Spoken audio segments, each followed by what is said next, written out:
கர்த்தருடைய நாமத்துக்கு மகிமையுண்டாவதாக. இன்றைய வார்த்தை சங்கீதம் 6:10.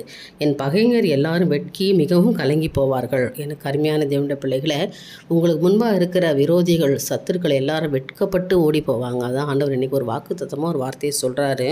நீங்கள் பயப்படும் கலங்கவும் வேண்டாம், அவர்கள் வெட்கப்பட்டு போவார்கள், சத்துருக்கள் இல்லாமற் போவாங்க. இனி யாரும் உங்களுக்கு விரோதமாக எழுப்பி நிற்க முடியாது. ஏனென்றால் உங்களுக்கு விரோதமாக எந்த ஒரு விரோதிகளும் எழுப்பி நிற்க முடியாது. ஆண்டவர் சொல்கிறாரு, நான் உனக்கு கொடியேற்றுவேன், வெற்றியை நான் உனக்கு கொடுப்பேன் மகளே, சத்துருக்கள் முன்பாக நான் உன் தலையை உயர்த்துவேன். நீங்கள் சொல்லணும் இந்த வார்த்தையை, என் பகைஞர் எல்லாரும் வெட்கி மிகவும் கலங்கி போவார்கள். மிகவும் கலங்குவாங்க, ரொம்ப துக்கப்படுவாங்க. ஏன்னா இன்றைக்கி தேவன் உங்களோடு இருக்கிறதை கண்டு அவர்கள் துக்கப்படுவார்கள். ஐயோ, அவர்களுக்கு ஜெயம் கொடுக்குற தேவன் அவர்களோடு இருக்கிறார் என்று சொல்லி உங்களை கண்டு பயப்படுவார்கள். அதனால் நீங்கள் பயப்படவும் கலங்கவும் வேண்டாம், சத்துருக்களெல்லாம் கீழ்ப்படுத்துவார். உங்களுக்கு விரோதமாக யாரும் எழுப்பி நிற்பதில்லை. இந்த வசனத்தின்படி விசுவாசித்து ஜெபம் பண்ணுங்கள். நிச்சயமாய் கர்த்தர் உங்களை ஆசீர்வதிப்பாராக. என் தேவனுக்கு மகிமை உண்டாகட்டும். ஆமென்.